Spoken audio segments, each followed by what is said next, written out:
Hey folks, good morning, or good evening or afternoon, or good middle of the night, wherever you are.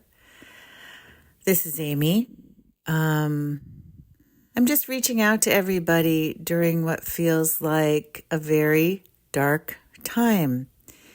And I'm reaching out because I think that a lot of us feel the same way. And even if we cannot see a clear path forward or a light at the end of the tunnel right now, it seems important to just share our thoughts and feelings with one another in community.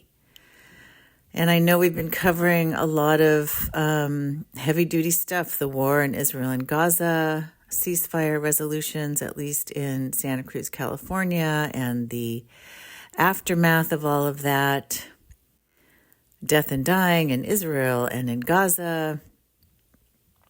You know, the coming election we're going to be getting into more on Moment of Truth. And to be honest, what was a total shit show before the Israel-Gaza war started is now, you know, it feels exponentially worse now with the Israel-Gaza or Israel-Hamas war. And Biden being, you know, basically full of shit in terms of how he approaches Israel on this and, you know, talking about trying to limit humanitarian catastrophe while at the same time bypassing Congress in order to get weapons and bombs that then, you know, Mike Pence is over in Israel signing the bombs before they're shot off over to Gaza, where, you know, they are killing women and children and doctors and healthcare workers and journalists and UN relief workers and so on and so forth. So, you know, the election, and here's Donald Trump, geez, with, you know, his Project 2025 agenda and his agenda to seek vengeance upon all his enemies. Who knows who that might be? Anyone from activists on the left to journalists to politicians to elected officials to Democrats of all stripes. I mean, I think it's pretty clear who and what Donald Trump now is. And we're looking at a Christo-nationalist, what I would call a Christo-fascist state under Donald Trump. And interestingly, these people who are rabidly, you know, pro-Israel for the sake of Christian prophecy, you know, just remember that Jewish people are not ascending to heaven during the rapture. Okay, in that vision of the end times, you know, they're also declaring at Turning Point USA conferences that Jewish people cannot lead this country. So, what a shit show. You know, the shit show that existed is now the shit show exponentially compounded by this war and by the fallout from the war, which also means that Joe Biden is losing votes. And Joe Biden is losing votes in Michigan, Arizona, Georgia, where there's a large voting populations of Arab Americans, where his popularity rating has gone from 50-something plus percent to like 15 or 14% now amongst that population. And also tanking amongst young voters and frankly a lot of older voters as well who do not support his stance on this war. The corporate centrist Democrats are way off from public sentiment, which shows that polls are showing that most Democrats favor a ceasefire, most Americans favor a ceasefire by figures like 60 to 70 to 80% we've seen. So the future, and I have to tell you, I am at a writer's retreat. It's called Mesa Refuge, and it's a place for writing on the edge, is what they say, and I'm in good company here. I have Rebecca Solnit has signed her autograph in the closet here, along with Michael Pollan and Daniel Ellsberg.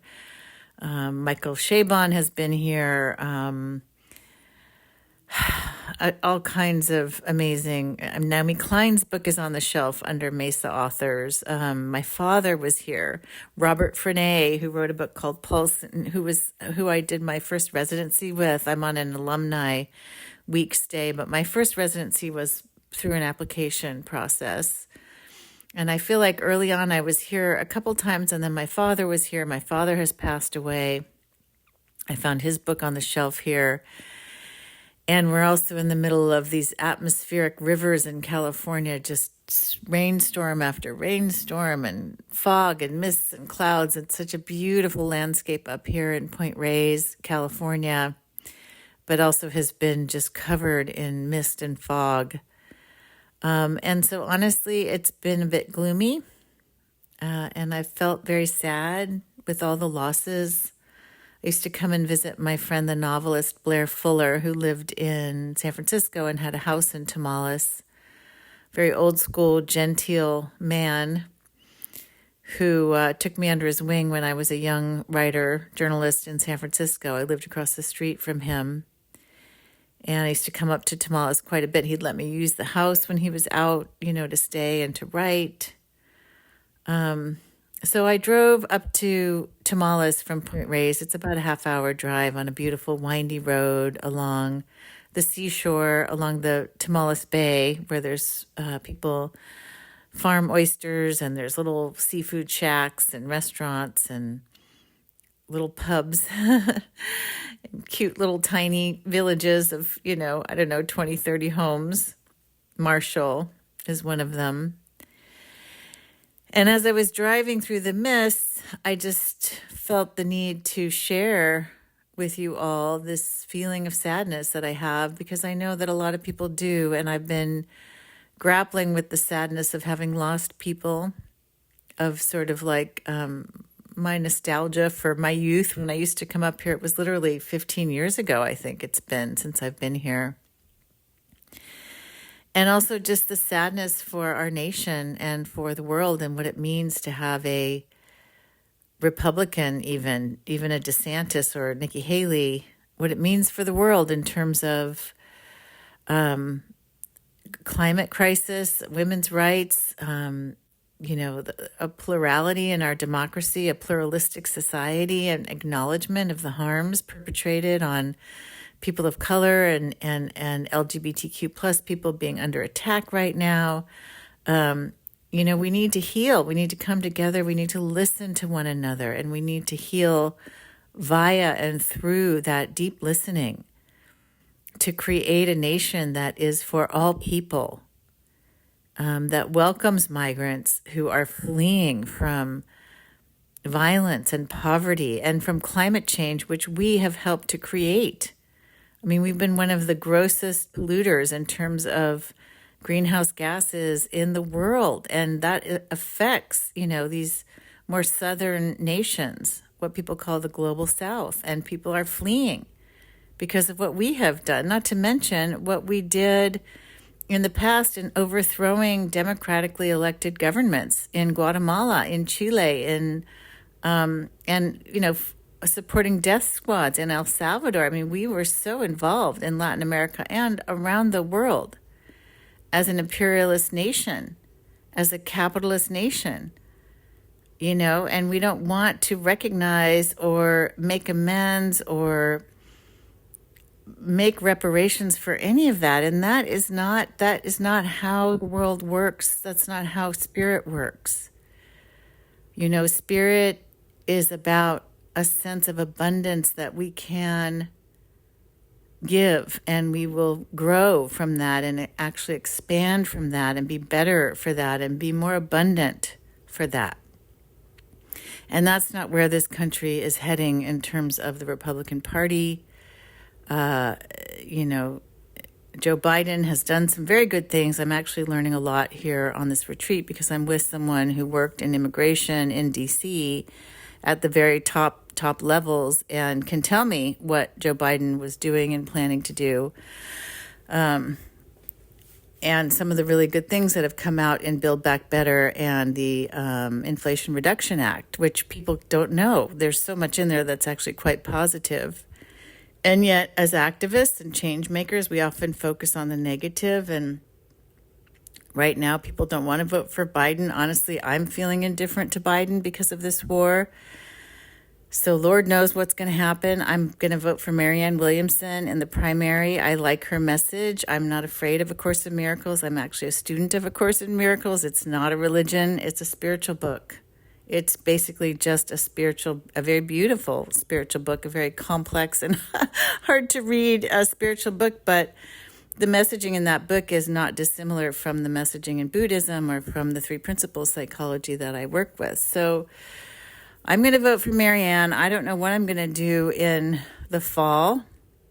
I mean, likely if Biden's still the candidate, I will vote for Biden because it's about harm reduction at this time. I mean, if Trump wins, we are looking at an authoritarian state.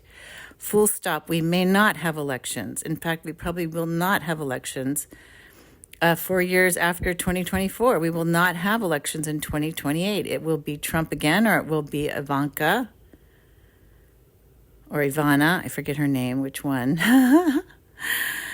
Anyway, that's the scenario, folks, and the implications for the whole global condition around climate change with these climate denialists funded by fossil fuels, aligned with the petrostates, aligned with Russia, aligned with Putin, aligned with the patriarchy of Saudi Arabia and the patriarchy of so many petrostates.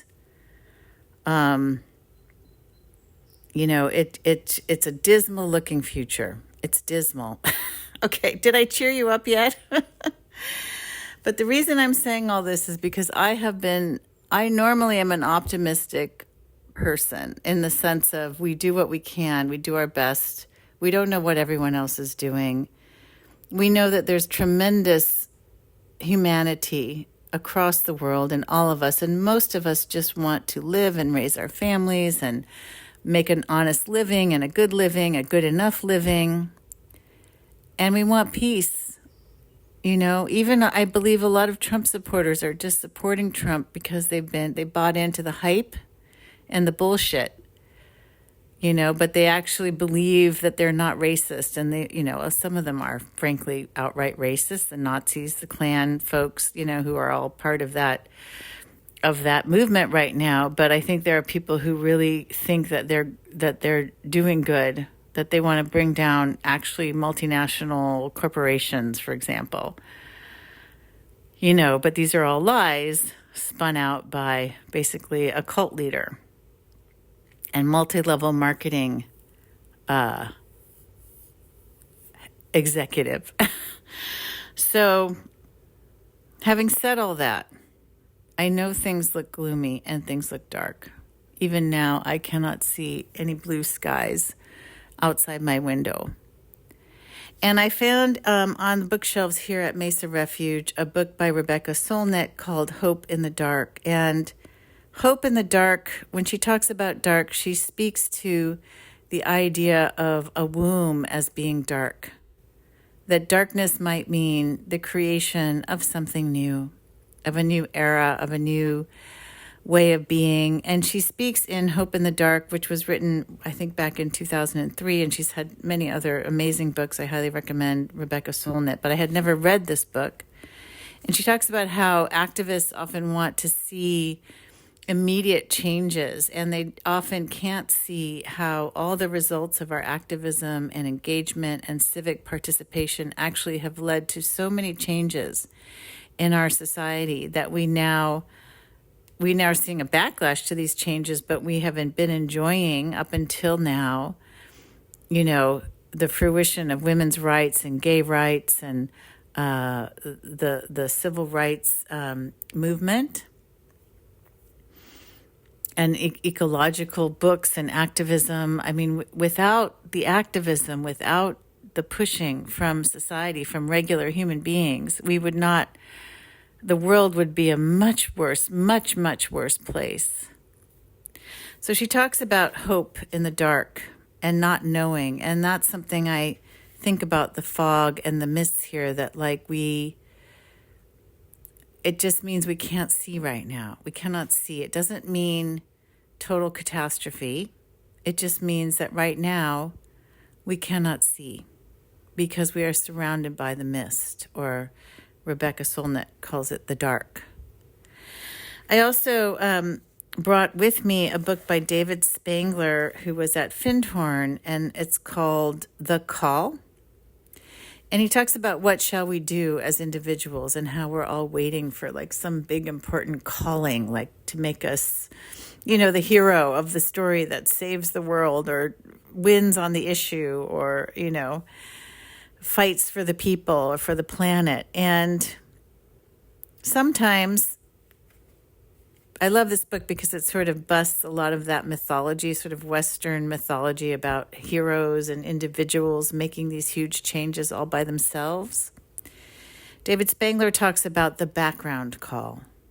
And he accepts that sometimes people have a call, a particular call. It may not be as grand as one would envision or hope, but it's unique to you. It's something you should be doing because it's your passion and it's your vision and it's your skill set. And I believe that to be like everyone should do what's meaningful to them and find their niche in this world and help.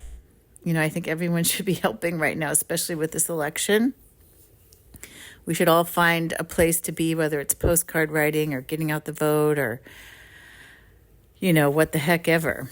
But if we're not seeing that clearly right now, if we're in the fog and mist of the unknown and confusion or doubt, David Spangler talks about the background call, which is the call to simply be loving, be a loving human being, just to be loving with those around us, to be loving toward ourselves, to let ourselves like rest and take breaks and contemplate and have joy and have fun, or just care about those people who are right in our immediate worlds. And that can mean also being introspective and seeing how we have not been doing that, or how we've been caught up in our ego, our personal thought systems, that's creating more hurt and chaos for those around us and for ourselves. So that's been resonating with me because I've been depressed and upset here and bummed out about the world and not sure even if the book project I'm working on is a good idea, and just not feeling inspired. And so these two books, The Call by David Spangler and Hope in the Dark by Rebecca Solnit, were both really helpful to me to just understand that we don't know. We do our best, and when we don't even know what to do, we can just rest and reflect and contemplate our own personal growth, our own personal understanding of life at this time. I mean, there's more things that I'm working on, developing ideas for my book around attachment and the big picture. And we certainly have been through dark times in the past, very dark times. People thought we would be annihilated by nuclear weapons back during the Cold War and World War II. No one knew which way that would turn. We've been through some very dark times. And so having a sense of perspective about the way that change happens and the sort of up and down nature of change, I think is helpful right now. And I'm just reaching out to you, all my listeners, however many, if it's 20 or 1,000, I don't know at this point with Moment of Truth, but this is my little heartfelt message to you in the midst of all the reporting that we've been doing. My incredible team, Todd, Vara, Mei Ling, Nyanko. It's been really great to be working with everyone on this show. And if you resonate, please do subscribe, like, comment on the YouTube channel for Moment of Truth with Ami Chen Mills, and also on the new iTunes podcast. We need reviews, which will help to boost the podcast. If you believe in the podcast, if you're finding it helpful, that would be great. And if you have comments or questions and you want us to address them on the show, send them to Amy, AMI, at ksqd.org. That's Amy, AMI, at ksqd.org. And your thoughts about what I'm sharing here. How do you find hope at this time? Where are you putting your energies at this time? Are you burnt out? Do you need to rest? And how are you resting at this time? because there's more of us than there are of these wackadoodles who want to set up a Christo-authoritarian, Christo-nationalist state. There are far more of us who really believe actually in what I would call Jesus' true words of justice and equity and love for all. That's really the message. Anyway, that's all I have to say. I think I see a little tiny wash of blue in the sky. It could be my imagination. It could just be what I want to see. But it's my last day at the Mesa Refuge, and I wanted to just say hi to you all and say, hey, I'm with you. I feel you. And we will move forward together.